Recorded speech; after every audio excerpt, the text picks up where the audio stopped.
اور اب سورۃ البقرہ کی آخری آیات، للہ ما فی السماوات وما فی الارض وان تبدوا ما فی انفسکم او تخفوہ یحاسبکم بہ اللہ۔ آسمانوں اور زمین میں جو کچھ ہے سب اللہ کا ہے، تم اپنے دل کی باتیں خواہ ظاہر کرو یا چھپاؤ، اللہ بہرحال ان کا حساب تم سے لے لے گا۔ پھر اسے اختیار ہے جسے چاہے معاف کر دے اور جسے چاہے سزا دے، وہ ہر چیز پر قدرت رکھتا ہے۔ پھر آخری دو آیات، نبی صلی اللہ علیہ وسلم نے فرمایا کہ اوتیت هذه الآیات من آخر سورۃ البقرہ من کنز تحت العرش، کہ سورۃ البقرہ کی آخری یہ دو آیات مجھے عرش کے نیچے سے خاص خزانے سے ملی ہیں، لم یؤتہن نبی قبلی، مجھ سے پہلے کسی نبی کو یہ نہیں ملی تھی۔ ان آیات کی بہت فضیلت ہے، ان کو یاد کر لینا چاہیے، اور آیت الکرسی کی طرح یہ آیات بھی جب رات کو انسان پڑھتا ہے بستر پر جا کر تو یہ اس کے لیے حفاظت کا ذریعہ بنتی ہے۔ آمن الرسول بما انزل الیہ من ربہ والمؤمنون کل آمن باللہ وملائکتہ وکتبہ ورسلہ لا نفرق بین احد من رسلہ وقالوا سمعنا واطعنا غفرانک ربنا والیک المصیر لا يكلف الله نفسا الا وسعها لها ما كسبت وعليها ما اكتسبت ربنا لا تؤاخذنا ان نسينا او اخطأنا ربنا ولا تحمل علينا اسرا كما حملته على الذين من قبلنا ربنا ولا تحملنا ما لا طاقة لنا به واعف عنا واغفر لنا وارحمنا انت مولانا فانصرنا علی القوم الکافرین۔ رسول اس ہدایت پر ایمان لایا ہے جو اس کے رب کی طرف سے اس پر نازل ہوئی ہے۔ پھر ایمان کی بات ہے، البقرہ کا اختتام ایمان کی یاد دہانی کے ساتھ ہو رہا ہے۔ ابتداء میں بھی جو پہلی صفت بتائی گئی تھی متقین کی وہ ایمان ہی تھا، اور آخر میں بھی اس کا تذکرہ کیا جا رہا ہے۔ اور جو لوگ اس رسول کے ماننے والے ہیں یعنی نبی صلی اللہ علیہ وسلم کے، ہم سب، انہوں نے بھی اس ہدایت کو دل سے تسلیم کر لیا۔ ہم سب کرتے ہیں نا، جو اللہ کے رسول ہمارے پاس لائے ہیں ہم اس کو دل سے مانتے ہیں۔ یہ سب اللہ اور اس کے فرشتوں، اس کی کتابوں، اس کے رسولوں کو مانتے ہیں، اور ان کا کہنا ہے کہ ہم اللہ کے رسولوں کو ایک دوسرے سے الگ نہیں کرتے۔ ہم نے حکم سنا اور اطاعت قبول کی، مالک ہم تجھ سے خطا بخشی کے طالب ہیں اور ہمیں تیری ہی طرف پلٹنا ہے۔ یاد رکھیے کہ انہوں نے کیا کہا، قالوا سمعنا واطعنا غفرانک، پہلے سننے کی بات ہے، پھر اطاعت کی بات ہے، پھر بخشش مانگی ہے، یعنی بخشش مانگنے سے پہلے سمع اور اطاعت۔ کیونکہ اگر آپ اللہ سے کچھ مانگ رہے ہیں تو پہلے کچھ فرما برداری کا مظاہرہ بھی تو کریں، اور بخشش کے لیے بہترین وسیلہ نماز ہے۔ رسول اللہ صلی اللہ علیہ وسلم نے فرمایا، جو شخص میرے اس وضو کی طرح وضو کرے پھر 2 رکعت نماز پڑھے جس میں اپنے نفس سے کوئی بات نہ کرے تو اس کے پچھلے سارے گناہ معاف ہو جاتے ہیں۔ تو جب گناہ ستائیں اور دل پر بوجھ بن جائیں تو اٹھیں اور وضو کر کے نفل پڑھیں اور اللہ سے بخشش مانگیں۔ تو بخشش سے پہلے آپ نے کیا کیا؟ اطاعت کی، کیسے؟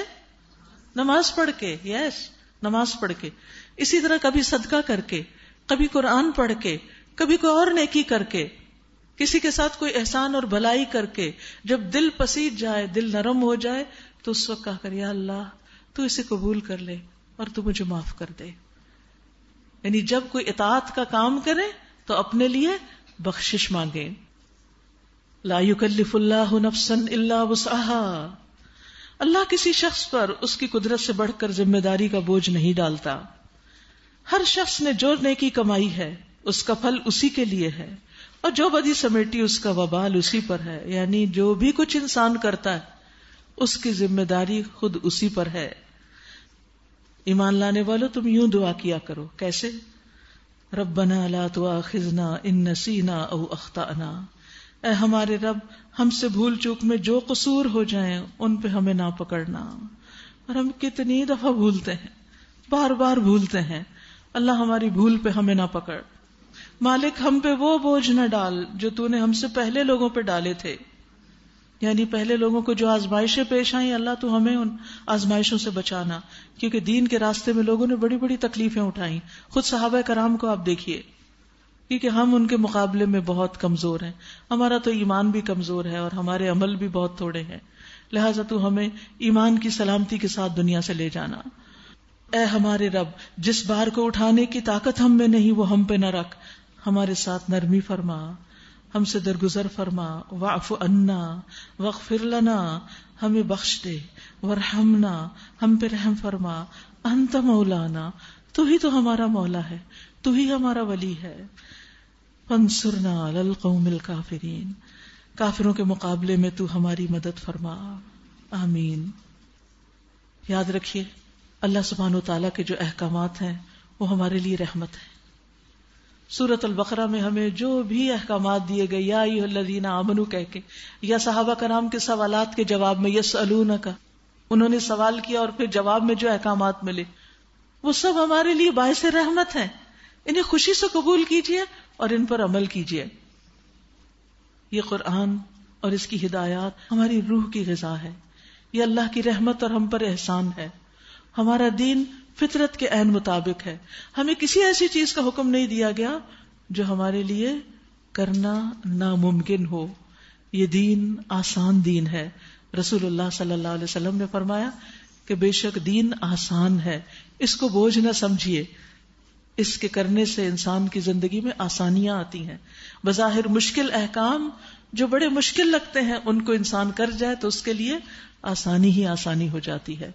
تو آئیے ایک دفعہ ان آیات کو پھر سنتے ہیں اور اپنے لیے دعا بھی کرتے ہیں، کیونکہ جو شخص ان آیات کے ساتھ دعا کرتا ہے وہ دعا بھی قبول ہوتی ہے، خواہ پوری آیات پڑھ کے یا کچھ حصہ. تو سنیے اس کو. للہ ما فی السماوات وما فی الارض وَإِن تُبْدُوا مَا فِي أَنفُسِكُمْ أَوْ تُخْفُوهُ يُحَاسِبْكُم بِهِ اللَّهُ فَيَغْفِرُ لِمَن يَشَاءُ وَيُعَذِّبُ مَن يَشَاءُ وَاللَّهُ عَلَى كُلِّ شَيْءٍ قَدِيرٌ. آمَنَ الرَّسُولُ بِمَا أُنزِلَ إِلَيْهِ مِن رَّبِّهِ وَالْمُؤْمِنُونَ كُلٌّ آمَنَ بِاللَّهِ وَمَلَائِكَتِهِ وَكُتُبِهِ وَرُسُلِهِ لَا نُفَرِّقُ بَيْنَ أَحَدٍ مِّن رُّسُلِهِ وَقَالُوا سَمِعْنَا وَأَطَعْنَا غُفْرَانَكَ رَبَّنَا وَإِلَيْكَ الْمَصِيرُ. لَا يُكَلِّفُ اللَّهُ نَفْسًا إِلَّا وُسْعَهَا لَهَا مَا كَسَبَتْ وَعَلَيْهَا مَا اكْتَسَبَتْ رَبَّنَا لَا تُؤَاخِذْنَا إِن نَّسِينَا أَوْ أَخْطَأْنَا رَبَّنَا وَلَا تَحْمِلْ عَلَيْنَا إِصْرًا كَمَا حَمَلْتَهُ عَلَى الَّذِينَ مِن قَبْلِنَا رَبَّنَا وَلَا تُحَمِّلْنَا مَا لَا طَاقَةَ لَنَا بِهِ وَاعْفُ عَنَّا وَاغْفِرْ لَنَا وَارْحَمْنَا أَنْتَ مَوْلَانَا فَانصُرْنَا عَلَى الْقَوْمِ الْكَافِرِينَ.